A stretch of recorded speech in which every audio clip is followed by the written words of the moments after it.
graça e a paz de Jesus a todos, sejam todos bem-vindos. A você em casa, em algum lugar, assistindo a transmissão desse culto, a você aqui, aos nossos visitantes. Eu não sei você, eu estou muito emocionado, porque é sempre muito emocionante participar dessa data e ver como a humanidade foi marcada, foi salva, foi tocada pela expressão da misericórdia de Deus para com o mundo perdido, o mundo dos homens pecadores. E por isso eu queria que você abrisse seu coração. Natal é muito mais do que uma celebração, mas Natal aponta para o Rei dos Reis, por isso o nome dessa cantata é Rei dos Reis, um rei que era Deus e se fez homem para levar os homens até o próprio Deus, redimindo-os dos seus pecados. Por isso, querido, você que nos ouve em algum lugar e você que aqui está, abra o seu coração, não apenas do ponto de vista emocional, mas racional, refletindo sobre sua vida, aquilo que Ele fez por você, como você tem andado, de que forma você adora esse Deus, em um tempo onde o mundo para pensar e festejar. E a gente acha tão bacana isso, mas não apenas festas, troca de presentes. Eu penso que nós devemos pensar que o maior presente nós ganhamos. Jesus nasceu. A palavra Natal significa nascimento, é uma expressão que vem do latim, exatamente isso, para determinar que Jesus nasceu, e Ele nasceu com um plano para redimir os homens pecadores. E nessa primeira parte da mensagem, eu queria pensar rapidamente com vocês, no capítulo 9 do profeta Isaías, capítulo 9 do profeta Isaías, onde há um texto cerca de 700 anos antes da vinda do Messias. O profeta, ele profetizou que haveria um homem que viria à terra e mudaria completamente a sorte de todos os homens. O contexto que está por trás dessa profecia era um contexto de obscuridade, de desilusão, um contexto de miséria, de corrupção e de erros. O capítulo 9, o verso 1 vai dizer: para a terra que estava aflita, não continuará na obscuridade. Deus dos primeiros tempos tornou desprezível a terra de Zebulon e Neftali, mas dos últimos tornará glorioso o caminho do mar, além do Jordão, Galiléia dos gentios. O povo que andava em trevas viu grande luz.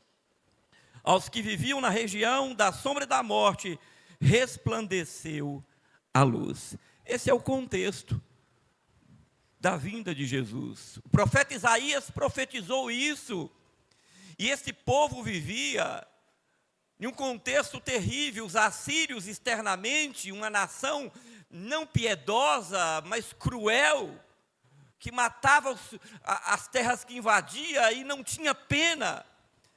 Israel estava vivendo exatamente isso, um ataque dos assírios externamente. Internamente, havia uma corrupção terrível dos sacerdotes.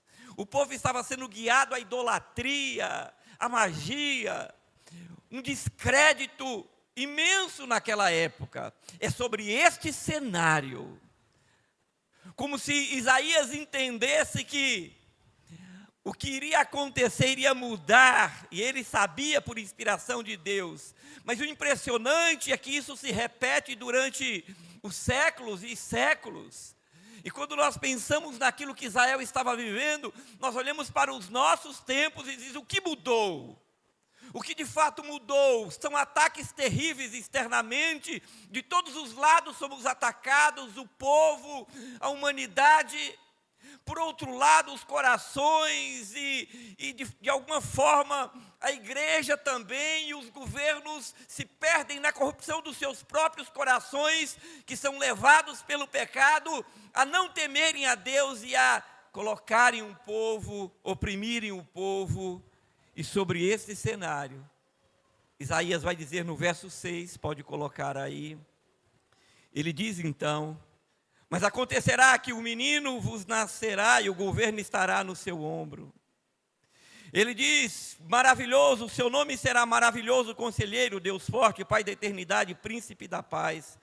para que se aumente o seu governo e venha paz sem fim sobre o trono de Davi e sobre o seu reino, para estabelecer e firmar, mediante juízo e justiça, desde agora e para sempre. O zelo do Senhor dos Exércitos fará isso. A Bíblia diz que dentro desse cenário, o profeta também profetiza que Deus enviará a esperança. E eu queria colocar nessa primeira parte pelo menos duas questões para que você pense nessa noite. Você aqui, você em casa. O texto vai dizer no verso 6, e o seu nome será Maravilhoso Conselheiro. A vida de Jesus, o Messias, que nós lemos na pastoral, que cantamos aqui sobre o seu nascimento, a vida de Jesus foi regada por sabedoria, atitudes e decisões inspiradas por Deus, guiadas pelo Espírito Santo. Um dos nomes de Jesus é Maravilhoso Conselheiro. Isso nos fala muito. E esse é um tempo de pensarmos sobre isso, porque quem é ou quem tem sido o seu conselheiro? A igreja de hoje precisa parar e pensar em quem temos nos aconselhado. Quem de fato é o nosso conselheiro? Da onde parte o conselho que recebemos? Em um mundo onde as facilidades da internet, do mundo virtual, com qualquer clique, você aí agora sentado, pode estar até fazendo uma consulta daquilo que eu estou pregando nesse momento, através da inteligência artificial, ou consultar qualquer desses gurus da internet, dessas pessoas que têm palavras bonitas, que têm até direções tecnicamente corretas, ou aparentemente corretas, mas elas não são inspiradas por Deus. O homem pode fazer planos, o homem pode ter decisões e conceitos aparentemente bons, mas quando isso não é inspirado por Deus, quando essa sabedoria não é divina, ele não poderá ter sucesso na sua vida. Esse menino que nasce, o seu nome é Maravilhoso Conselheiro. E eu queria que você saísse daqui, você em casa, em algum lugar, perguntasse ao seu coração: quem tem sido o meu conselheiro? Quem é aquele que me aconselha desde a hora que eu levanto até a hora que eu vou dormir? Quem me aconselha para tomar uma decisão? Quem é a minha inspiração? Jesus foi inspirado todo o tempo pelo Pai, em oração, buscando, lendo a palavra, caminhando com sabedoria. O nome dele é Maravilhoso Conselheiro. Natal, o nascimento do nosso Salvador, é um tempo de nós perguntarmos: quem me aconselha? Ou você é apegado, ou você vive por si mesmo. Você acha que sabe tudo, que entende tudo, porque você simplesmente estuda e você é dedicado, mas a sabedoria humana não é suficiente. O conhecimento humano é importante, mas não é tudo. Se ele não for regado pela sabedoria inspirada por Deus, ele pode saber tudo sobre alguma coisa e aplicar completamente errado, porque ele não tem o conselho daquele que é o maravilhoso conselheiro. O Salmo 1 fala sobre isso. Feliz o homem que não anda no conselho dos ímpios. Quem é o teu conselheiro? Natal é tempo de pensarmos nisso. Mas a segunda parte aqui, ele vai dizer: Maravilhoso Conselheiro, Deus forte. E a segunda coisa que eu queria que você pensasse nessa primeira parte da reflexão é que esse Deus que o profeta profetiza que virá, ele tem muito poder. Ele diz Maravilhoso Conselheiro, mas ele é Deus forte. Ele é o Criador dos céus e da terra. Jesus veio, ele encarnou, e as trevas estremeceram, porque nele residia toda a plenitude e poder de Deus, porque ele era Deus. Esse Deus é poderoso porque é o Criador. Ele criou tudo o que há. Colossenses capítulo 1, verso 16, vai dizer que a partir dele, e é tudo por ele, e tudo para ele. Ele tem poder sobre sua vida, Ele tem poder sobre o universo, Ele tem poder sobre os inimigos, Ele é Deus poderoso. Jesus expulsou demônios, Jesus curou doentes, Jesus consolou enlutados, Jesus ouviu pecadores, Jesus libertou pecadores. Ele é Deus forte. Não é apenas um nascimento, é o nascimento do Deus que tudo venceu. Os grilhões da morte não puderam segurá-lo. Ele deu um fim na morte. Ele disse: ó morte, onde está a sua vitória? Agora você tem uma esperança de que a morte não é mais o fim, porque Jesus deu fim à morte. Esse menino que celebram nessa data o seu nascimento, além de ser o melhor conselheiro que alguém possa ter na sua vida, ele é um Deus, não como esses deuses que nós ouvimos por aí. Ele é um Deus forte, Ele é um Deus poderoso. Tudo foi criado por Ele, tudo existe por Ele. Ele sustenta todas as coisas, Ele sustenta a sua vida. Ele é quem lhe dá o pão de cada dia, porque Ele diz à terra: produza. É Ele que lhe dá água que bebe, porque Ele diz para a terra: derrame água para que os homens bebam. Ele é poderoso, Ele dá o ar que você respira. Ele é o Criador de todo o universo. O texto sagrado vai dizer que Ele é Deus forte. Ele venceu todas as hostes do mal. Capítulo 6 de Efésios, verso 10, ele vai dizer: Ele venceu todas as coisas. Aquele que entende quem é esse menino, se aconselha com Ele e tem nele a certeza da segurança, porque sabe que Ele não é qualquer Deus. Ele é o Rei dos Reis, Ele é o Senhor dos Senhores. Amém, igreja? Pense nisso. E nesses dias, nessa semana que celebramos o Natal, reflita. Diga: Deus, eu tenho tido fé e segurança no meu coração. Os conselhos que tenho recebido têm vindo por inspiração divina. Essa é a primeira parte. Daqui a pouco nós falaremos dos outros 2 nomes que Jesus recebeu pelo profeta e que vai fazer toda a diferença em nossas vidas. Feche os seus olhos. Pai querido e Deus amado, nós queremos o Teu conselho. O Teu conselho está na Tua palavra, na inspiração do Teu Espírito, iluminação. Nós queremos descansar os nossos corações como Israel, que vivia com um eminente ataque de fora e com um caos dentro. Parece que não mudou muita coisa. Mas nessa noite, quando celebramos o Rei dos Reis, queremos nos humilhar diante de Ti, reconhecer que talvez não tenhamos buscado bons conselhos. Temos buscado em suplementos que não são inspirados, que não passam pelo crivo da verdade de Deus. Seja o conselheiro do Teu povo, porque o profeta disse: Ele é um maravilhoso conselheiro. Em um mundo de incertezas, onde guerras estão em quase todos os continentes, conflitos de todas as naturezas, nós podemos pensar que o profeta disse: mas esse menino que vai nascer, ele é Deus forte. Ele é o Criador de todas as coisas. Ele venceu o diabo, ele venceu o pecado, ele venceu a morte. Ele tem todo o poder. Como ele diz no capítulo 28, todo o poder foi me dado nos céus e na terra. Bendito seja o Teu nome, que o Teu povo possa crer. E nesses dias dizer: eu descanso o meu coração em Ti. Porque o Senhor é Deus forte. O Senhor é o meu Deus. No nome de Jesus, diga amém. Mas pegando de onde finalizamos e continuando a mensagem, a reflexão sobre o texto de Isaías capítulo 9, que o contexto era o caos, a ameaça externa pelos assírios e também uma corrupção e um fracasso religioso do povo de Israel indo à idolatria, o profeta traz esperança falando sobre este Rei dos Reis que nós estamos aqui celebrando.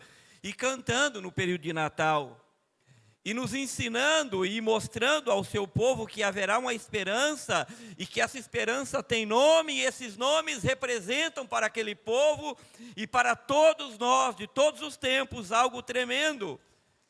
E a primeira coisa que nós vimos é que o profeta vai dizer que esse Messias que virá, ele é conselheiro maravilhoso, e nós falamos com quem você tem buscado conselhos. A segunda palavra que ele dá sobre o nome do Messias que viria, ele é Deus forte. E aí nós temos a convicção daquele que nós servimos, que governa e domina sobre todas as coisas. Em terceiro lugar, ele vai dizer, ele é Pai da eternidade.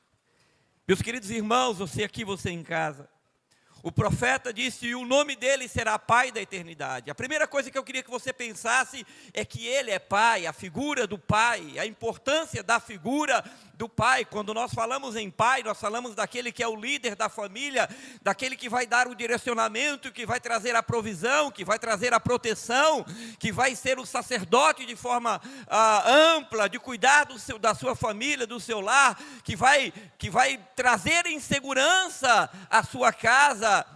Ele disse, este menino que virá, ele é o Pai da eternidade. Jesus, quando ensinou os discípulos sobre oração, ele disse, orai assim, Pai nosso que estás no céu. A figura do Pai é uma coisa muito marcante na vida das pessoas, e deve ser, porque o Pai de alguma forma representa, ou deveria representar, a figura de Deus. A paternidade gera essa segurança, e o profeta diz, ele é Pai, e Pai da eternidade. Nós precisamos pensar em Deus como um Pai que está presente em todos os momentos, um Pai que não mede esforço para abençoar e cuidar dos seus, e ele o fez. Deus amou o mundo de tal maneira que deu o seu único filho, o Filho unigênito, para que todo aquele que nele crê não pereça, mas tenha vida eterna. Ele doou o seu Filho para morrer em meu e em seu lugar. Ele é Pai. Natal nós devemos pensar, refletir, se temos crido e confiado em um Deus que é Pai. As famílias, de forma geral, nesses dias, estão muito inseguras. É triste quando você vê uma família que não tem a segurança, porque o pai não está cumprindo o seu papel, e ele não transmite aquilo que um pai deveria transmitir. Mas quero te dar uma notícia boa. O profeta está dizendo àquele povo, daquele tempo, que viria o Messias, e ele seria Pai da eternidade. E ele continua sendo Pai para todo aquele que o recebe como Senhor e Salvador. Mas ele não é apenas Pai, ele vai dizer Pai da eternidade. Deus não tem começo nem fim. Esse menino que nasceria, segundo a profecia messiânica, ele não teve começo nem fim. Jesus nunca foi criado, ele não apareceu porque ele nasceu, então ele surgiu porque nasceu, ele sempre foi. Gênesis capítulo 1, o Evangelho de João capítulo 1, ele não é apenas Pai, ele é eterno. E sempre será. Ele não é apenas eterno em si mesmo, ele dividiu, ele deu essa eternidade para os homens repousar e ter a esperança do repouso. No Natal nós devemos pensar, eu tenho opção? Eu tenho aonde passar a eternidade? A resposta é sim, tem. Esse Pai da eternidade, no Evangelho de João, ele também vai dizer, num momento muito difícil que os discípulos estavam vivendo, ele diz, eu vou preparar um lugar, porque o papel do Pai é preparar. Prioritariamente o Pai é aquele que prepara, e Jesus disse aos discípulos, eu vou preparar um lugar, para onde eu estiver, estejais vós também. Esse Pai da eternidade abriu-nos a porta da vida eterna. E Natal é tempo de celebrar, é tempo de trocar presentes, ok, não tem problema. É tempo de iluminar as casas, ok, não tem problema. A luz aponta para Jesus, a figura da luz do texto sagrado vai dizer que ele é a luz do mundo. O presente está bom, não tem problema. Jesus foi o grande presente. Não se trata de presentearmos, embora isso não tenha nenhum problema, mas a consciência e aponta para: você recebeu o maior presente, o menino nasceu. Mais que isso, ele veio para que a eternidade fosse visitada por você. Então, no Natal é tempo de você perguntar: Deus é meu pai só de boca ou de fato? Porque pai, você não pode ser daqueles filhos que só quer um pai para dizer sim, sim, sim, sim. Pai diz não. Pai aponta o caminho. Pai corrige. O texto sagrado vai dizer que Deus corrige como um pai aquele a quem ama. O pai tem um papel difícil, mas essencial. O pai tem que escutar de filhos, em uma idade onde eles dizem: você não é mais meu pai, eu não lhe amo. Mas ainda na vida adulta, muitos dizem: não, meu pai é ruim, porque recebeu um não, ou porque foi repreendido. Deus é teu pai, de verdade? Esse pai aponta para a eternidade. Ou ele é seu pai só de boca? Porque pai diz o que você deve fazer. E o pai diz aonde você vai dormir, aonde você vai morar. E ele é o pai da eternidade. Pense nisso. Natal é tempo de refletirmos. E para finalizar, ele ainda vai dizer: ele é o príncipe da paz. Israel não vivia um tempo bom, e já falamos sobre isso. O caos estava implantado dentro e fora daquela nação. Eu venho dizendo há alguns anos para esta igreja, e está gravado: quem anda em guerra não prospera. E não prospera, não estou falando no sentido material somente, mas também quem anda em guerra não consegue prosperar emocionalmente, espiritualmente. Quem anda em batalhas todo o tempo não tem tempo para refletir sobre as coisas do Senhor. E parece que virou moda no mundo que vivemos, assim como havia em Israel. As pessoas gostam do embate. As igrejas estão repletas de pessoas que querem transformar o culto e a fé em uma guerra. A guerra que Jesus propõe na sua palavra é uma guerra espiritual. O que não significa dizer que nós não vamos discordar, não vamos nos impor e não vamos usar a palavra. Mas não se trata de pegar em armas, não se trata de pegar em porretes, não se trata de xingar o outro, de difamar o outro, de ir só porque o outro não concorda comigo. Não é disso e não é isso que a Bíblia Sagrada ensina. Jesus disse aos discípulos: por favor, larguem, não façam isso. Aliás, muitos esperavam que esse menino viria treinar um exército em Israel para se levantar contra Roma. O Império Romano falou: esse é o rei de vocês, que é morto num madeiro de forma vergonhosa, maldito. Falou: é esse mesmo, porque enquanto ele morre, ele vence a guerra, louvado seja Deus.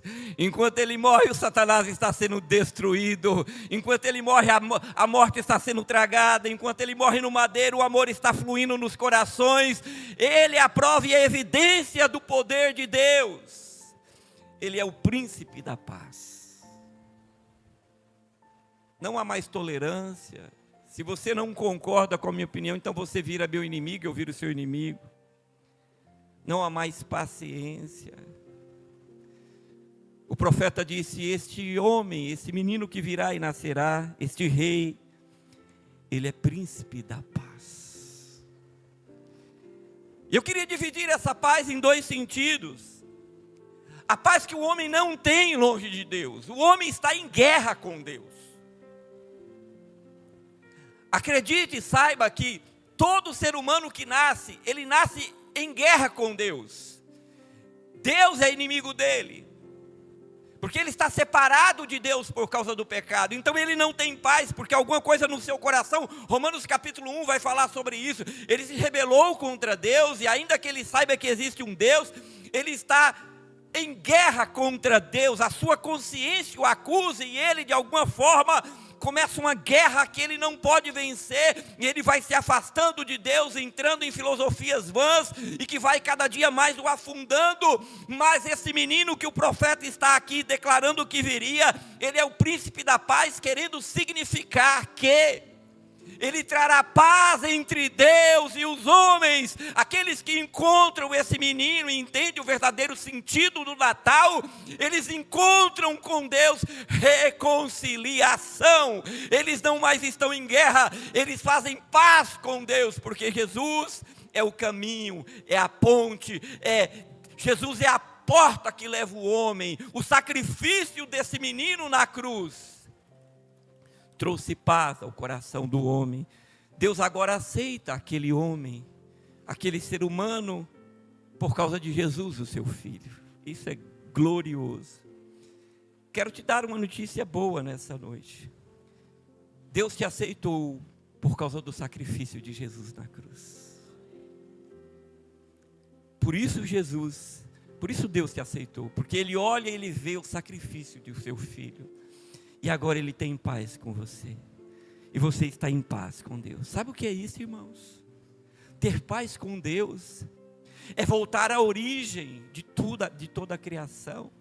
Ter paz com Deus, pense na figura do Éden, aonde Deus vinha na viração do dia e estava ali com Adão e com Eva. É harmonia plena e completa. Ter paz com Deus é ver um jardim que não havia dificuldade alguma, porque havia harmonia, porque a paz estava ali. O homem tinha paz com Deus. Você sabe que logo após o capítulo 3, o mundo entra num caos, numa espiral de destruição, e logo a primeira família ali, um mata o outro, os irmãos, e começa uma desgraça atrás da outra.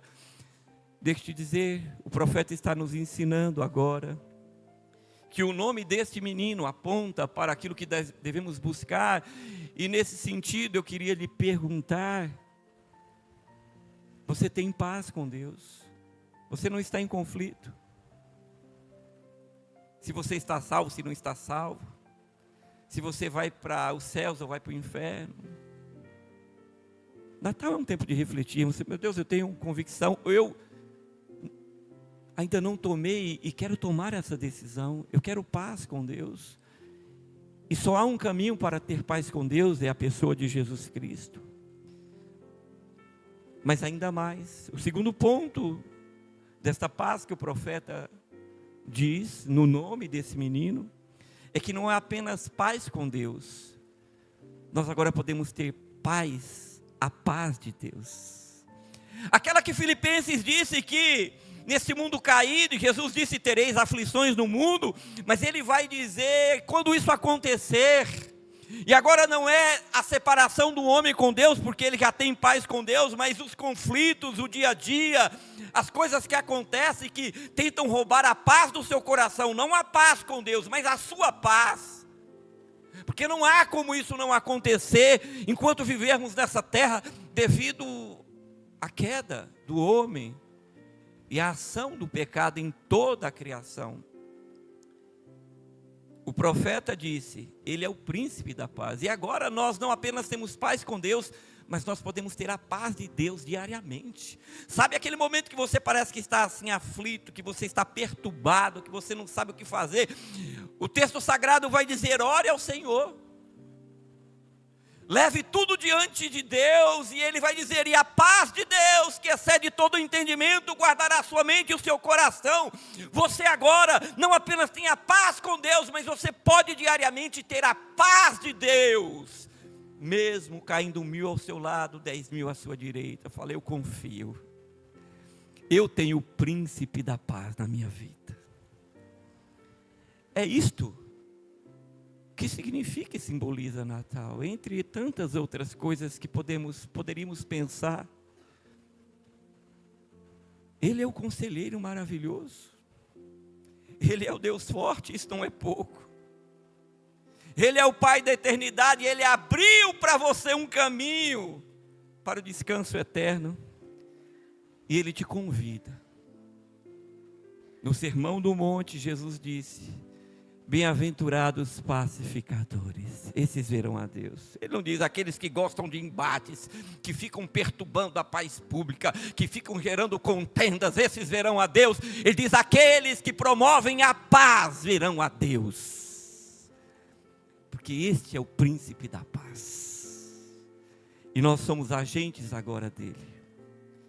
Que o Senhor possa, nessa data tão importante e festiva, que aponta e que o mundo para pensar sobre ele, que possamos dizer: Senhor, eu quero tudo isso que significa o teu nome em minha vida. Me ajude a viver, Espírito Santo. Sentado onde você está, curve a sua cabeça. Amado e querido Deus, limitados como somos, ainda lutando contra os efeitos do pecado, não dominados por ele, mas ainda sentindo os efeitos dele, suplicamos nessa noite, que esse Deus que é conselheiro maravilhoso, se torne o nosso conselheiro principal e primeiro. Que em meio a tanta insegurança, que esse Deus forte seja a âncora, o porto seguro das nossas vidas, esse Rei dos Reis que nos nasceu. Pai, mas que também seja o caminho, a estrada para aqueles que ainda não decidiram, e a esperança para aqueles que decidiram. O Pai da eternidade, porque sabemos para onde iremos. Há algo muito melhor nos esperando. Muito obrigado. Mas que por fim, nesse período de festas natalinas, que possamos, como a canção última que foi cantada, cada um de nós temos um pedacinho do Natal, significando que o nome de Jesus tem mudado a nossa vida, a nossa história e a nossa sorte. Nos faz agentes da paz, porque quem anda com Cristo já tem a paz com Deus e a paz de Deus. Nos faça agentes da paz, não tontos, tolos, não pessoas que estão alheias a tudo que está acontecendo, não é disso que estamos falando, mas agentes da paz, sabendo que esta guerra foi vencida e ela é travada com os joelhos no chão, com a leitura da palavra, com a confiança e esperança nesse menino, que tudo fez, que tudo governa e que tudo sustenta. Que o teu povo aqui, o teu povo em algum lugar, tome posse dessa verdade e viva ela. Se há corações que nesse momento estão se entregando, se arrependendo dos seus pecados e recebendo-te como Senhor e Salvador, escreve o nome dessas pessoas no livro da vida. Esta igreja, esta liderança e o povo da Betel, o povo betelino, estará de braços abertos para caminhar com esta pessoa e ajudá-la nesta caminhada. Obrigado por essa noite. Recebe o nosso culto, recebe a nossa adoração. Nós sabemos o que é Natal. Muito obrigado por esse presente dos céus, Pai. É a nossa oração, humildemente ao Senhor, no nome do teu Filho Jesus. Diga amém.